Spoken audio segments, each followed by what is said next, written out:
가 필요 없을 것 같아요. 지역에서는 워낙 많이 활동하시고 좋은 연구도 많이 하셔서 대전 지역의 근현대사 연구 쪽에서는 이성훈 교수님께서 가장 대표적인 연구자라고 하실 수 있을 것 같습니다. 물론 지역 안에 한정하기에 너무 아까우신 분인데 일단 저희가 이런 행사 있을 때마다 많이 자문을 구하고 또 도움도 여쭈고 있습니다. 이성훈 교수님 한번 박수로 맞이하겠습니다. 네. 방금 소개받은 충남대 이성훈이라고 합니다. 네, 사회자님이 너무 띄워주셨습니다. 네. 미리 좀 시작하기 전에 좀 양해를 구할 것은, 사실 저희 역사학계에서 이렇게 학술대회를 하면, 좌장을 하게 되면 이게 학계에 권위가 있거나 언론이시거나 어떤 그 분야의 전문가가 해야 되는 게 원래 관례입니다. 네, 근데 저는 그거에 하나도 해당이 되지 않고, 저는 아나키즘이라고 한다면 김종진 선생님과 신현사 선생님 좀 논문을 썼는데, 본의 아니게 제가 이렇게 좌작을 하게 됐습니다. 저는 신채호 선생님을 잘 알지만 전문적으로는 잘 알지는 못하지만 어쨌든 진행자로서 진행만 좀 맡아보도록 하겠습니다. 네. 사실 오늘 학술대회 보면서 많이 놀랐습니다. 너무 파격적이라서. 네. 그래서 이것도 새로운 방법이구나, 새로운 트렌드를 형성하는 것 같구나, 이런 생각을 했습니다. 특히 기존은 하고 다르게 낭독 시간이 꽤 좀 좋았던 것 같아요. 첫 번째 보면서는 연극을 보는 것 같았고요. 두 번째 하신 선생님 보면 요즘 정연이 또 국극을 보는 것 같았고, 세 번째 조선영영서는 뮤지컬을 보는 줄 알았습니다. 그거 보면서 생각해야 하는 건데요. 사실 뮤지컬 영웅이 되게 인기가 있었잖아요. 여기 단재 선생님은 대전 출신인데 혹시 그런 것도 좀 기획을 하면 좋지 않을까. 네, 영화도 많이 만들어지는데 우리 단재 선생님, 자꾸 우리라고 해서 죄송합니다. 단재 선생님 좀 그런 게 있는 것이 좀 가깝다라고 생각합니다. 주최 측에서 5시 반까지만 해달라고 하시는데, 이번 학술대가 되게 파격적이잖아요. 그래서 저도 좀 파격적으로 좀 진행을 해보도록 하겠습니다. 가장 큰 파격은 좌장을 잘못 하신 것 같은데, 저희 학술대 하면 되게 발표자, 토론자분들 발표하고 이제 플로어에서 이제 한 분 정도 이렇게 청취하거든요. 근데 사실 오늘 학술대의 주인은 여기 앉아 계신 시민 여러분 계시거든요. 저도 대전 시민입니다. 그래서 저희는 먼저 앞에 이전까지 들으셨는데 질문들 많으실 것 같아요. 청중도 질문 먼저 받고, 연구자들은 본인들끼리 또 어려운 것을 또 물어보고 그러니까 청중들 질문 좀 먼저 받도록 하겠습니다. 질문 있으신 선생님들은 선생님들 지목을 하시고요. 어떤 질문을 하실 것인가 좀 말씀을 해주시면 긴장도 좀 하셔야 될 것 같습니다. 발표자 토론자분들한테 질문을 해주시면 될 것 같습니다. 잠깐 그러면 시간을 좀 드릴게요. 네, 선생님. 조선혁명 선언이. 잠깐만요, 선생님. 네. 어떤 선생님한테? 아니 그냥 조선혁명 선언. 그래, 김영선 받아 적으셔야 됩니다. 잘 모르고 있습니다. 대전시 문화관광 해설사를 갖고 이기봉이라고 합니다. 조선혁명 선언이 우리가 알고 있는 약산 선생에 의해서 의열단 행동강령으로 지어진 걸로 저는 알고 있는데, 약산 선생이 우리 후기 때 가서 춘층에 임시정부에 가담을 하시게 되시잖아요. 그때까지 또 그때 우리 단재 선생하셨던 이 선언이 그때 어떻게 반영이 됐는지 그것을 궁금해서 말씀드리겠습니다. 선 일단 적어만 보시고요. 답변은 이따 좀 드릴게요. 같이. 네. 혹시 또 질문 있으신가요? 제가 너무 파격적으로 해서 놀라셨죠. 끝에 하시려고 했는데 갑자기 하셔서. 근데 오늘 연극하시는 선생님들, 하시는 선생님들, 제가 고인성 선생님한테 들으니까 스터디를 하셨대요. 연극하고 대조천도 다 있으시고 독사하시는 분도 계시고. 제가 질문이 준비되시기 전에 제가 간단한 이야기를 조금 선생님 성함하고. 네, 안녕하세요. 저는 나무셔터 사회적 협동조합의 공연팀장을 맡고 있는 남명옥이라고 합니다. 반갑습니다. 네. 저는 이름 없이 뒤에서 이 낭독극을 준비를 했어요. 소위 이제 연출 이런 거창한 이름으로 역할을 하게 됐는데요. 지금 세 분의 배우분들이 죄진 분들처럼 고개를 푹 숙이고 있는데, 사실상 20대, 30대 분들이 신채호 선생님의 저서나 그 문헌들을 접하고 이해하기가 정말 어렵다는 생각을 했습니다. 그런데 이번에 발표해 주시는 교수님들의 그 원고 발표 자료를 보면서 정말 감동을 많이 받았어요. 특히 선생님 그 유시원 선생님의 그 발표 자료를 보면서 제가 많이 그 발표 자료를 보면서 신채호 선생님의 인간적인 면모에 가 닿을 것 같은 마음이 들었다. 그렇게 배우들한테도 이야기를 했었거든요. 그래서 그 짧지만 그 발췌해서 보내주신 낭독문을 중심으로 스터디를 했어요. 전체 다를 총망라해서 보기는 너무 방대하고 어려워서 그것만을 집중해 보이니까 오히려 더 신채호라는 사람에 대해서 조금 맞닿게 되는 지점들이 있었어요. 그것이 연극의 좋은 점이라고 생각을 하거든요. 그래서 극적으로 신채호 다시 읽기에 참여해 보면서 조금 더 가깝게 신채호 쌤을 느낄 수 있는 시간들이었다는 생각도 들고요. 그 어려운 말, 또 조금은 약간 오래된 고어 같은 한국어도 다시 보게 됐고요. 그리고 판소리처럼 할 수 있게끔 용과 용의 대격전은 쓰여 있었어요. 그렇게 받아들였고, 네, 말씀하신 것처럼. 그래서 배우들하고 재미있게 준비할 수 있었습니다. 이번 기회가 조금 어렵고 멀었던 신채호 선생님을 젊은 세대에게 조금 가깝게 올 수 있는 그 어떤 교량 역할로서의 연극이 좀 사이에 있게 됐던 것 같아요. 그래서 굉장히 의미 있는 시간이었다라는 말씀을 드리고 싶고요. 그리고 너무 소중한 것 같아요. 이런 문헌을 연구하시고 기록해 주시고 남겨주시는 것이 너무너무 감사하다는 생각이 들었습니다. 감사합니다. 뮤지컬 국국 다 본 것 같아서 용과 용의 대격전은 쉽진 않죠? 네. 저도 대학교 3학년 때 읽었는데 요즘 읽으니까 좀 이해가 되더라고요. 그때는 제가 이해를 못했던 것 같아요. 혹시 선생님들 질문 있으시면 네, 일단 그럼 토론 진행하고요. 혹시 더 질문 있으시면 중간중간에 손만 들으시면 제가 바로 마이크 넘겨드리겠습니다. 첫 번째 유시원 선생님 김인희 선생님이 해주셨는데 아까 답변을 좀 하셨는데요. 여기가 또 파격이 토론문을 다 읽는 게 아니고 요약을 하셔가지고 제가 어떤 거를 질문하셨는지 정확하게 기억을 못하겠어서 일단 김인희 선생님 질문 1번, 2번, 6번이 같은 것 같아요. 누군지가 삼국연대론, 독사신론, 당근인식 이런 부분에 대한 답변 좀 해주시고요. 그 다음에 그 현채 선생하고 박은식 선생님의 어떤 민족사에 대한 역사인식 그리고 차이 그 정도로 한 5분 정도 이렇게 좀 부탁드릴게요. 예, 우선은 저도 소감을 좀 먼저 말씀을 드리면 오늘 이렇게 세 개의 주제가 텍스트가 서로 다르지만은 또는 나누어진 것이 아니라 이렇게 한발씩이라고 일컬어지는 식이랑 일제 강점기에서 그 차례대로 이렇게 봐서 전체를 이해할 수 있게끔 이렇게 구성이 되어 있었고 저도 그 중에 한 부분에 참여하게 됐던 것 같습니다.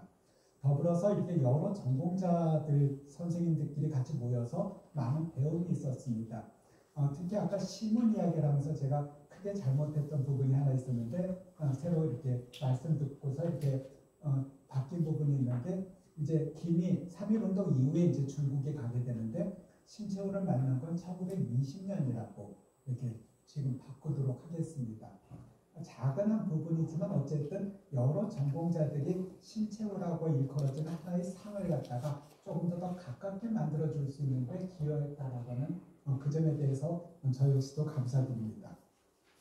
그리고 많이 고생하셨습니다. 저도 감동받았습니다. 이렇게 처음에 이렇게 의아했습니다. 왜 낭독이 들어갈까라고 했었는데 이렇게 그것이 주는 힘을 느꼈던 자리였었습니다. 힘이라고 하는 것들은 글로 이렇게 사람을 접하는 것, 그러니까 그가 자신이 어떤 사람이다라는 것을 말을 하는 것이 아니라 내가 생각하는 조선의 역사가 어떻다, 새로운 민족사는 어떻게 쓰여져야 된다는 것을 다시 한번 인간 신체로 만들어줬던 작업이 낭독의 과정이 아니었는가 싶습니다. 조금 더 저도 배우면서 그 과정들이 덧붙여졌으면 좋겠습니다.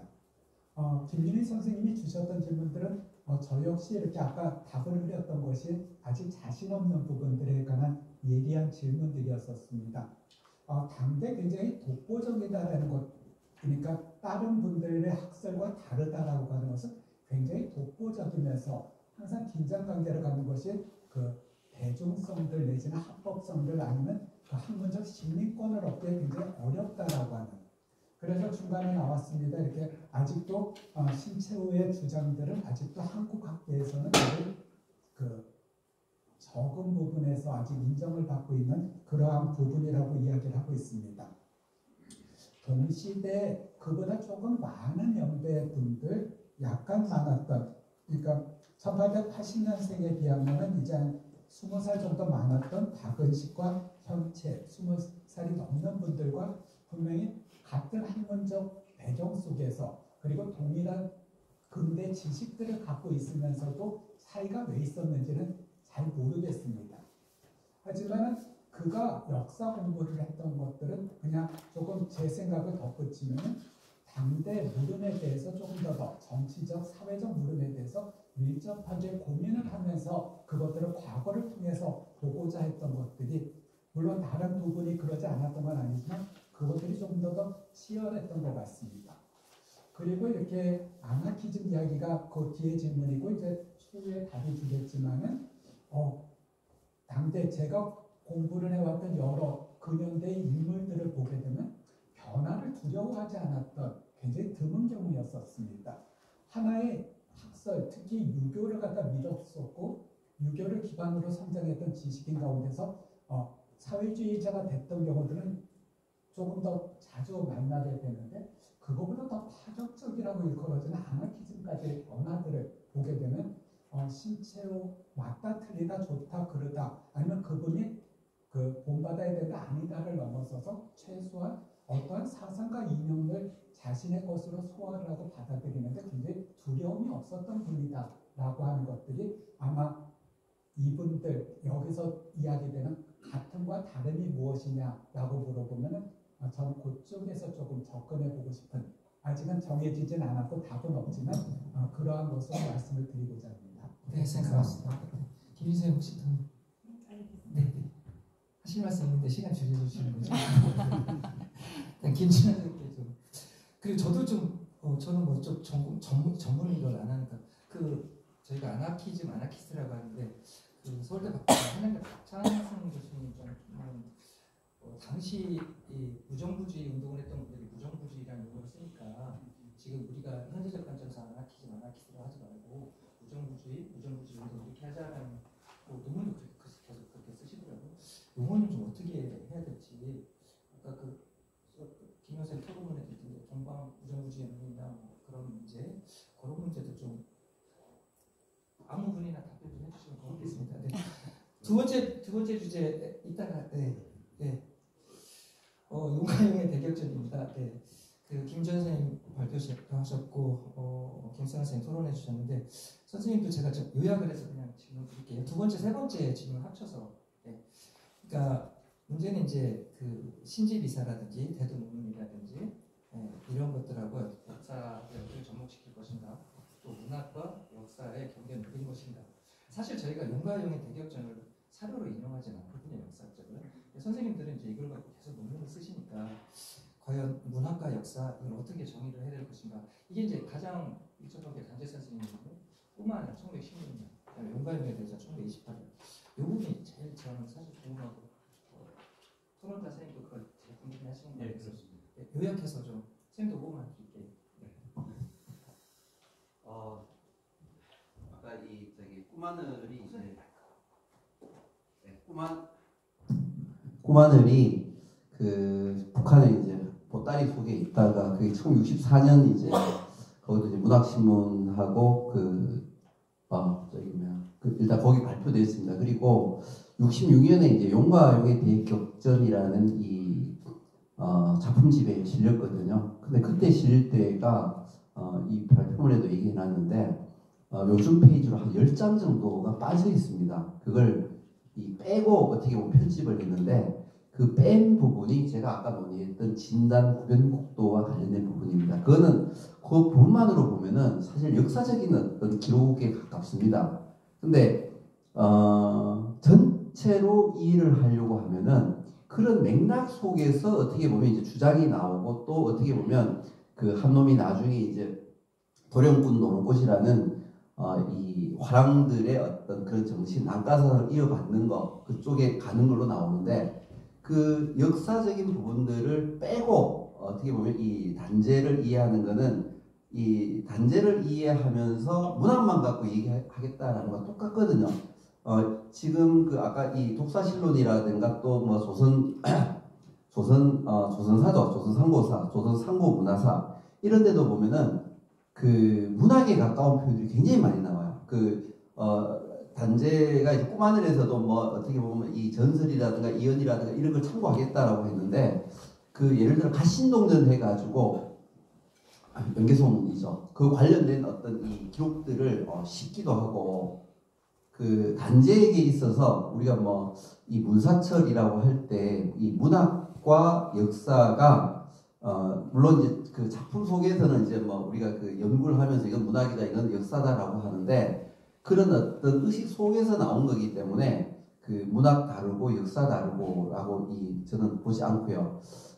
그리고 이제 그 1977년 현설출판사에서 이제 그 개정판 단제 신체호 전집이 나옵니다. 제가 아까 뭐 여기에서는 자세히 말씀을 안 드렸었는데 1910년에 이제 어떻게 일제 강점이 되고 19년에 이제 그 3.1 운동이 일어나지 않습니까? 그 다음에 28년인데 이분이 이제 저걸 하면서 강점되는 걸 보면서 무조건 일단 하여튼 그 독립을 해야겠다, 해방해야겠다라고 하고 이제 중국에 가셨던 거고요. 19년 이제 이걸 보면서 그래도 이 민중들의 의기를 보았는데 저것만 잘만 어떻게 이끌어가면 되겠다라는 걸 이제 보았고 또 그게 한계로 느꼈기 때문에 28년 이제 행동으로 나가는데 근데 그 사이 또 말씀을 드리면요. 1977년에 이제 이 책이 나오면서 이 꿈하늘 같은 경우는 어떻게 됐냐면은 그 북한도 마찬가지고요. 남한도 마찬가지고 원 텍스트를 살짝 변기를 해요. 그래가지고 예를 들어서 작품 속에 이제 이런 게 있습니다. 뭐 동무야 뭐 어떻게 하자는데 동무를 친구로 바꿔놓습니다. 그 어떻게 보면 유신치하였죠. 그 다음에 뭐 인민이 나옵니다. 인민을 또 뭐로 바꿔놓냐면은 민중으로 바꿔놓습니다. 우리 텍스트에는 그게 어떻게 보면 이제 그 서슬퍼런 3공화국 때문이었겠죠. 거기도 그래가지고 17년 나왔는데 이제 19년에 가버렸지 않습니까? 이런 어떤 이 변개들을 이제 우리가 볼 필요가 있는 거고, 문학과 어쨌든 역사는, 단제에게 있어서는 글쓰기 차원에서는 어떻게 보면 같이 포함되는 거고, 그걸 어떻게 보면, 또 심지어 이제 그 문학 속에서 역사적인 글쓰기, 또 역사 속에서 문학적인 글쓰기가 같이 나오기 때문에, 뭐 우리가 예를 들어 가지고 뭐 가신동전 같은 경우는 충분히 또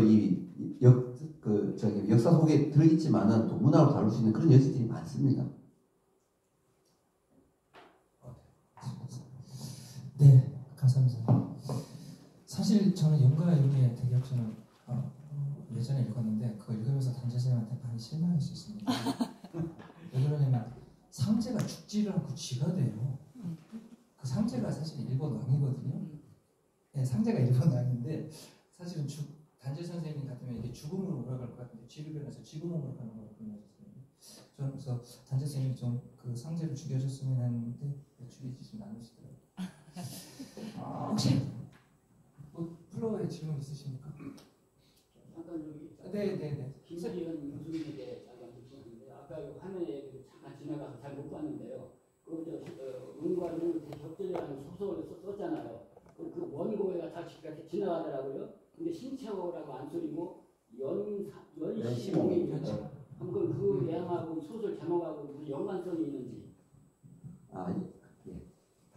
그것도 궁금해서 아까 말씀드렸던 것처럼 보따리가 이제 1960년대 초반에 이제 북한 국립중앙도서관에서 발견이 됐습니다. 근데 거기에는 이 단제 문역의 청년에게 참고를 구함이라는 이 글이 난객의 기념마필에도 그대로 들어있고 이 관련된 글이 많습니다. 근데 거기는 호를 여러 개 썼습니다. 연시몽인이라는 연시가 북경입니다. 북경에 있는 꿈꾸는 사람이라는 어떤 그런 의미인데 사실은 꿈하늘도 꿈꾸는 어떻게 보면 이야기이고 이것도 어떻게 보면 사실은 그런 어떤 우리가 알레고리라고 그러는데 현실이라기보다는 어떤 상상 속의 세계를 어떻게 드러내고 있습니다. 그래서 뭐 이 연시몽이도 썼고 뭐 여러 호를 썼습니다. 뭐 한실루상각도 쓰고 그 지금 이 북한에 있는 원고들이 문학 쪽은 아까 말했던 용과 용의 대격전 그리고 또 이 연면대학교 출판부에서 나온 그 신채호 문학 유고 선집 이런 데 묶였습니다. 근데 역사 쪽은 안 묶여 있는데 단제는 어쨌든 이 작품을 쓰면서 거기에 그 호를 그때 많이 썼습니다. 그리고 예를 들어 가지고 뭐 저 같은 경우도 꼬마들 같은 경우도 뭐 이 이름은 따로 없습니다. 근데 한 놈 쓴 데 가지고 아마 한 놈이 따지고 보면 호나 같은 어떤 의미입니다.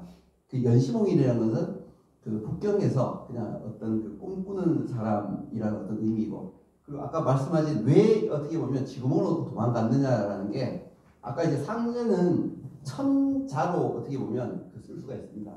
천자인데 쥐새끼가 됐다라는 거는 이 천을 빼면은 자가 남습니다. 그래가지고 그리고 이게 희화하라는 게 그 흥부전 뭐 박타는 어떤 장면도 나오는데 이게 예를 들어가지고 칼 맞아 죽었다거나 어쨌든 이 그거보다도 쥐구멍에 이 도망가는 게 더 해학적이고 풍자적이기 때문에, 그리고 어떤 천자에서 하늘에서 어떻게 보면 도망온 그 자만 남은 그리고 이게 이제 자시가 이제 어떻게 보면 천계의자에서 천패의자로 바뀌는 이런 어떤 상징성 속에 있기 때문에 오히려 그냥 단편적으로 보면은 차라리 때려 죽였으면은 이라고 생각될지 모르겠는데 오히려 더 해학적이고 어떤 또 풍자적인 어떤 의미를 더 갖고 있다라고 저는 그렇게 생각합니다. 예. 아니 저는 근데 그거 보면서 그 생각은 했습니다, 선생님. 그 쥐가 이제 일본 아닌데 죽지 않는 걸로 봤을 때 2차 세계대전 끝나고 무사하지 않습니까? 그것까지 예상한 건가? 내가 28년도에 그거를 예상하셨을 거면 네, 그 생각도 한번 해봤습니다. 네. 김선생 혹시 더 질문 있으신가요? 한마디만 아주 간단하게 드리겠습니다. 고윤수 선생이나 김보배 선생님 칭찬만 하시면 안 되고. 네네네. 저 앉아 계신 분들 재미있으시죠? 이렇게 재미있게 콘서트처럼 어떤 진행을 벌써 3시간이 훨씬 넘었는데도 시간적인 압축이 돼서 아마 다른 데서 하는 것보다는 그래도 집중이 되시지 않을까 위안을 수술해보면서 한 말씀 드리고자 하는 것은 이 단재 선생님 텍스트가 지금 관점에서 보면은 비과학적인 게 많죠. 그런데 오히려 그것 때문에 역사학, 이 실증주의 역사학자들이 쓴 정사보다 더 생명력이 있고 우리에게 끊임없는 해석과 정신을 일깨우는 살아있는 텍스트가 된다.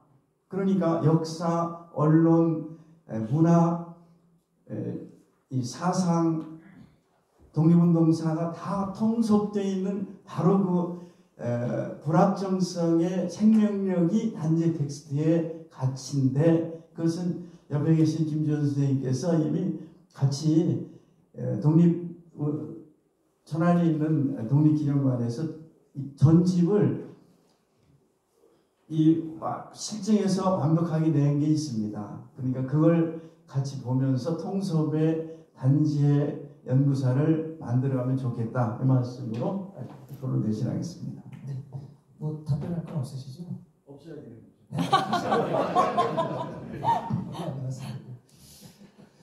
사실 단재 선생님은 재능이 너무 많아서 저희가 이렇게 고생하는 것 같습니다.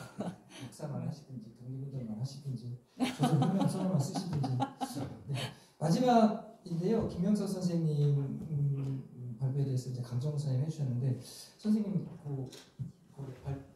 토론문 하고요, 아까 송주님께서 하신 질문까지 합쳐서 선생님 한 7분 예, 뭐 더 궁금하실 게 많기도 하고 토론할 게 많을 거라고 생각되는데, 아까 말씀하신 대로 저기 김홍봉의 그게 임시정부에 어떻게 반영이 됐는가라는 점인데, 김홍봉이 이제 의열단에서 1925년도에 화포공관학교로 장교로 들어가죠.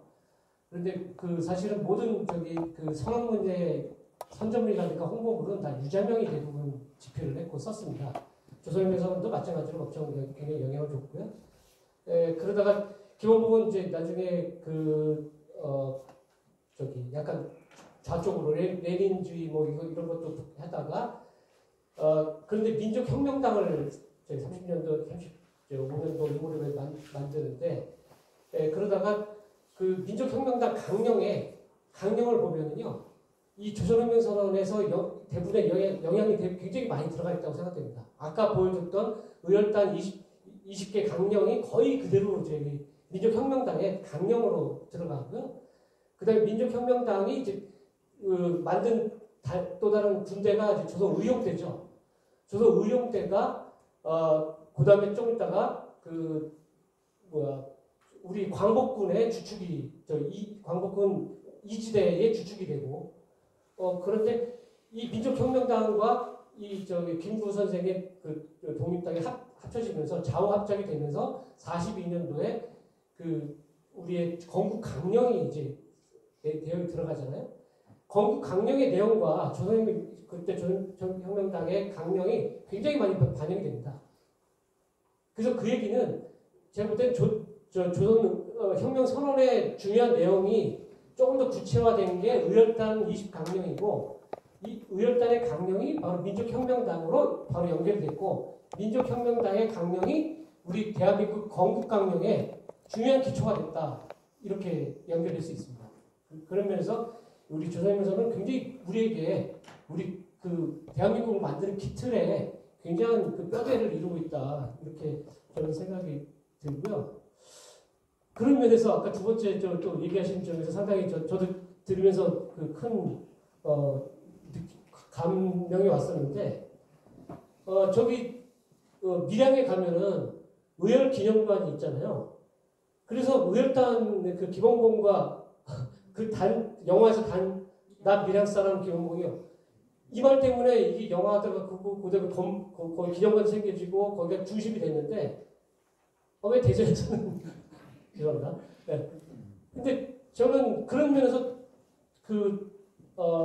제가 조금 영국이나 이런 걸 한다면은 조선혁명 선언이라고 갖고서도 영국이 충분히 가능하고 그리고 그 속에는 의열단에 숨겨져 있는 얘기와 사실은 제가 발표 못했지만은 조선을 쓰게 된 배경 자체가 아까 황포탄에서 22년 3월에 황포탄에서 김익상과 오성윤이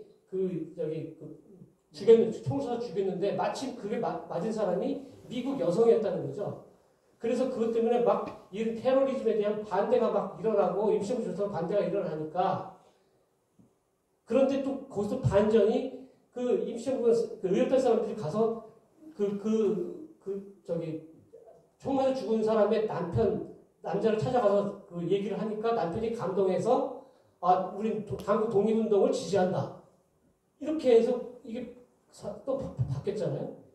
그런 면에서 우리의 조선혁명의 어떤 의의와 앞으로 당당하게 나가야 어떤 포부를 가지라는 의미로 조선혁명 선언을 집필하게 된 것이잖아요. 저는 그런 내용들이 정말로 뮤지컬이나 연극에 들어간다면은 엄청난 감동이 있고 우리에게 진짜 안 주는 것만큼의 감동이 있다는 생각이 들고요. 다행히 제가 당국대학에서 항일 음악을 우리가 5년 동안 연구를 했었는데 약 6,000곡을 찾았습니다. 제가. 죄송합니다. 예, 노래로 가지수는 6,000곡을 찾았고요. 그 중에 600곡을 해서 노래집으로 만들었습니다. 저는 그게 보급할 수 있는 중요한 거로 보는데 그 중에 악보로 만드는 게 600곡입니다. 그런데 그 중에 중요하게 또 한편은 저 의열단에 관심이 많아서 의열단 노래를 찾아봤는데 다행히 한 노래가 있어요. 거기에 의열단 단원들이 불렀던 노래 이렇게 해가지고 구전이 돼서 노래가 있는데 저는 그 가사에 감동받았습니다. 정말. 우리의 혁명은 희생과 헌신으로 이루어진다. 이런 내용이 들어있습니다. 그게 의열단 단원들의 그 마음이었고 우리 신채호 선생의 마음이었지 않을까. 이런 게 우리가 노래가 된다면 굉장히 중요하게 생각이 들고요. 죄송합니다. 예. 또 하나 아까 중요한 질문을 하셨는데 한양대 박찬승 교수 같은 분은 당시 그 당시 사람들이 무정부 연맹이라고 쓰고 무정부주의라고 했으니까 지금도 그렇게 해야 되지 않느냐라고 말씀하셨는데 여기에는 상당히 첫 번째는 오류가 많기 때문에 이거는 그 도쿄대 철학과 학생이 이 서양의 책을 이렇게 갖고 오면서 번역을 무정부주의 연구 뭐 이런 식으로 1902년도에 그렇게 쓰는 바람에 이게 오역이 된 건데요. 사실은 그 원래 내용은 저기 러시아 혁명 과정에서의 그런 거기서 황제를 테러하는 그런 총쏴가지고 테러하는 게 1차 대전에 또 원인이 되는 그런 되잖아요. 그런 사람들 자꾸 테러리스트와 동일하게 만들려고 했는데 원래 내용은 그게 아니라 나루도르 드리키라든가 짜르 정부에 반대하는 그런 그 혁명운동인데 거기 핵심이 바쿠닌인데 바쿠닌은 테러리즘을 찬성하지 않았습니다. 아나키스트는 테러리즘에 반대를 했던 사람들이었고요. 그런데 이 사람들 자꾸 그 체제를 저항하니까 이 사람들을 지금 누구처럼 반체제 인사, 반국가사법 이렇게 몰아가지고 이게 공산주의자들은 아무리 그래도 치안유지법에 의해서 3년형이 최고인데요. 무정부주의를 품었다는 이유로 5년형을 줍니다. 구체적인 증거가 없어도 5년형 이상을 줬어요. 그래서 감옥에 죽은 아나키스트들이 많은데 제 얘기는 그리고 또 하나는 그래서 오해가 많기 때문에 굳이 그걸 쓰면 안 된다는 생각이 들고 또 하나는 그 단체명이 그래도 그거 아니라 그 당시는 아나키스트 연맹이라는 단체도 있었고요. 일본에서는 그렇게 못 쓰니까 사실은 박열의 영화의 중심 불령사가 아니라 흑우회라고 하는 단체입니다. 흑색이라는 용어를 많이 썼어요. 그래서 흑우연맹, 흑우회. 그래서 잡지도 공산주의자는 적기를 만드는데 이 사람들은 흑기를 만들어요. 그러니까 흑색 청년연맹, 흑색이기 때문에 이 용어가 굉장히 좀 다양하기 때문에 제가 볼 때 굳이 무정부주의를 고집할 필요는 없고 이게 원 의미로서 아까 얘기한 대로 무지배라고 하는 원 의미가 있기 때문에 그걸 살리는 게 좋겠다. 그래서 저는 꼭 굳이 제가 아나키스트라는 그래서 변명하고 싶은 생각은 아니고요. 저는 아나키스트라는 말 없어도 충분히 단지 신채호 선생을 설명할 수가 있고 그분의 정신은 항일 평화 공동체주의였다는 것 이런 점이 좀 더 어떤 사람의 딱지를 붙이는 게 아니라 어떤 그분의 정신이 더 중요하다 이런 생각이 듭니다. 네, 알겠습니다. 선생님, 저 시간이 너무 많이 지나서 지금 아나키즘을 연구하시더니 아나키스트가 되신 것 같아요. 혹시 마지막으로 질문 주신 제 쪽에서 질문하는 건 반칙 같지만 해도 될까요? 한 번만 해서 주최처럼 안 받겠습니다. 시간 없습니다. 저는 학술대회를 여러 번 참여를 했는데 사실 개인적으로 오늘 같은 날은 처음 본 것 같습니다. 우선 발표하신 분들, 토론하신 분들이 이렇게 열심히 준비했나? 근데 와닿는 것들이 굉장히 있어서 3시간 반이 흘렀지만 여기 있을 수밖에 없었거든요. 2010년에 대전에서 오소명 의원 단체 신채호에 대한 학술대회를 처음 할 때 지역에서 단체가 대전 사람이야? 그때 아마 대부분 인식했었을 것 같아요. 그 시기에. 그리고 15년에 2015년에 홍보가 만들어지고 2019년에 서대전 내거리 우리 시민공원에 단체 동상이 만들어지고 오늘 지금 신채호 다시 읽기라고 하는 주제 학술대회까지 이게 좀 중요한 포인트들이 있다고 생각하는데 특히 오늘은 좀 식당한 느낌이었거든요. 단체 신채호 단체 읽기가. 근데 진짜 다시 읽어야겠다. 우리 발표하신 분들 또 토론하신 분들의 영향이 있어서 그래야겠다라는 생각을 했고요. 마지막으로 나무 시어터의 세 분의 배우님들께 너무나 감사의 말씀 드리겠습니다. 감사합니다. 저희도 네, 선생님. 너무 자주 오셔서 제가 저는 대전 향토문화연구회 대표인 백남이라고 하는데요. 여기 오신 분들도 좀 많아서요. 그래서 아까 교수님께서 말씀하셨지만 대전에서도 시민단체들이 열심히 하고 있고요. 작년에 조선혁명선언 100주년 기념으로 해서 단재 선생의 어떤 발전체 따라서 국내는 물론 중국까지 다 합수한 적이 있었고요. 그리고 이제 단재 기념관 건립 관련해서도 2019년에 대전에서도 시도가 있었지만 그게 이루어지지 못했어요. 그래서 이러한 성과들이 다시 한번 그걸 할 수 있는 계기가 되고 바로 또 일요일날 단체 센터에서 또 기념식이 있거든요. 여기 있는 분들이 다 거기 참석하고 하는 분들이에요. 그래서 오늘 그 선생님 말씀 들으면서 대전과 청주 굉장히 가까워졌어요. 단체 선생님에 의해서. 근데 충주까지도 여기 영입을 확장할 수 있다는 거, 예, 담임분께 들었고 그런 것이 필요하다고 하고요. 오늘 이렇게 세심하게 준비해 주신 우리 고현수 선생님 너무 감사합니다. 오늘 주인공은 고윤수 선생님이세요. 그러세요. 뭐 어차피 질문 기회를 주셔서 너무 감사하고요. 근데 이 질문은 그러니까 대전시 공무원이 아니고 그냥 뭐 공부하는 사람으로서 시민으로서 드리는 질문이라고 미리 전제를 하고 시작하면 좋겠어요. 왜냐하면 제가 말만 하면 자꾸 공무원이 그런 생각을 갖고 위험하다라고 지적하시는 분들이 많아서 단체를 어떻게 대우할까에 대한 질문을 드리고 싶은 거예요. 하나는 학계에서는 아까 단체 스스로는 공판 기록을 통해 계속 본인은 아나키스트로서의 자기 정체성을 분명하게 밝히고 있고 그걸 더 소급해서 1920년대부터 나는 아나키스트였다. 그게 이제 저는 연대를 정하기보다는 자기 정체성을 사후적으로 재구성하는 경우도 있잖아요. 잘 몰랐지만 그 전부터 나는 아나키스트로 자기를 정립하는 과정이 소급해서 이루어질 수 있다고 생각하는데 일탈이라고 표현할 정도로 한국 근대사 연구에서는 적어도 내셔널리즘의 자장이 너무 강하기 때문에 거기서 비껴나면 단체를 일탈이라고 표현하거나 아니 끊임없이 이미 아나키스트로서 자기를 선언했는데도 불구하고 내셔널리스트로서의 단체만을 계속 위치를 다시 재종호하려고 하는 학계의 노력들이 있지 않나. 그 부분에 대한 연구자들이 냉철한 부분에 대한 설명이 좀 있어야 된다는 생각이 들고요. 두 번째는 저같이 이제 지자체에 있는 사람들이나 관내에 있는 사람들이 단체를 현황하는 사업들을 할 때 저는 개인적으로 동상을 만들거나 기념관을 만드는 게 과연 아나키스트로서의 단체를 제대로 존중하는 것인가에 대해 묻고 싶은 거예요. 그러니까 단체 선생님의 동상을 건립해 준 게 아나키스트에게 모욕이 아닐까.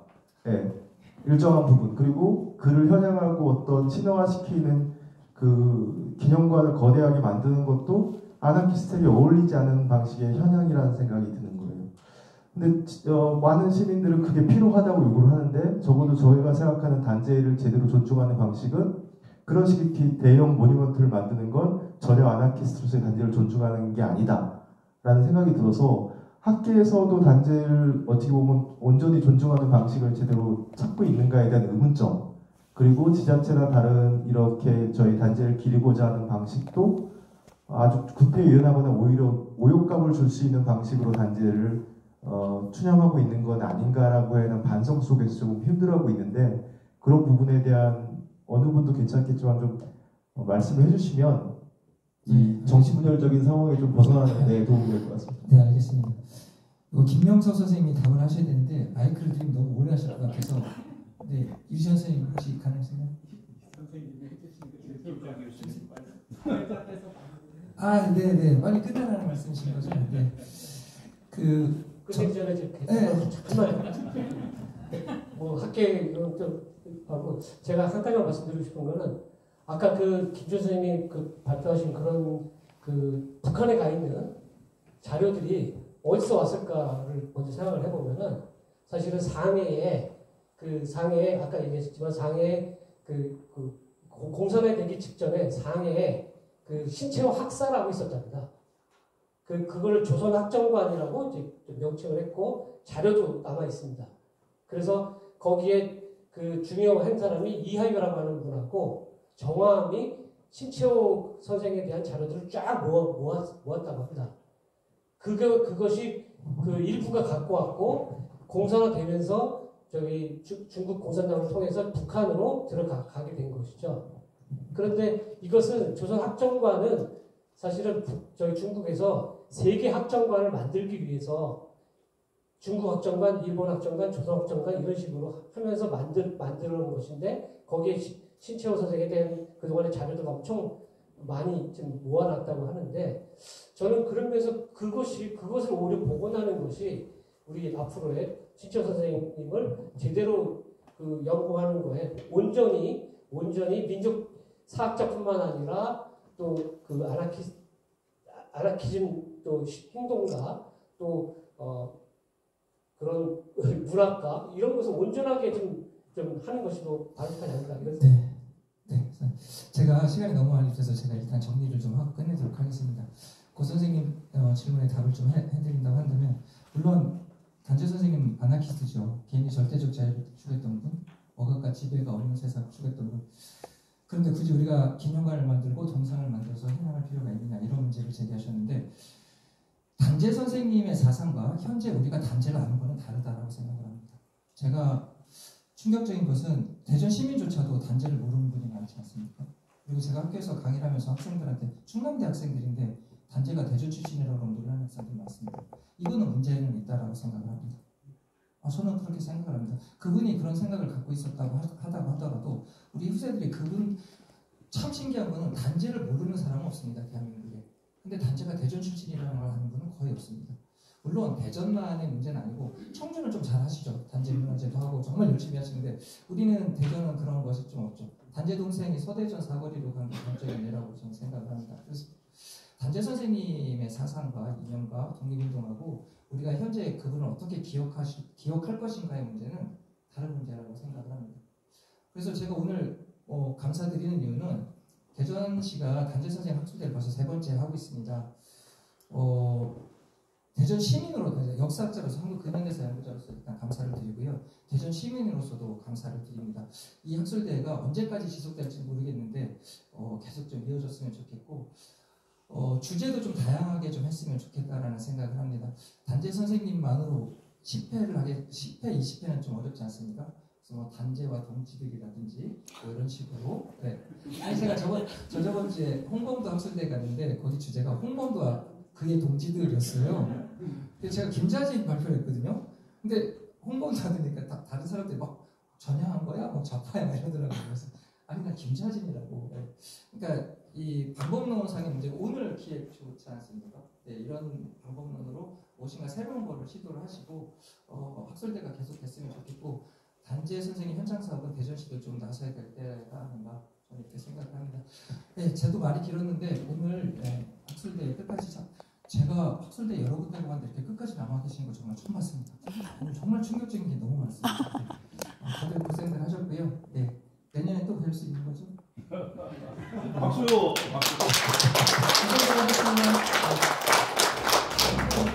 고생하셨습니다. 죄송합니다만 좀 앉아 계시면 안 될까요? 뒤로 올라가서 사진 좀 찍으라.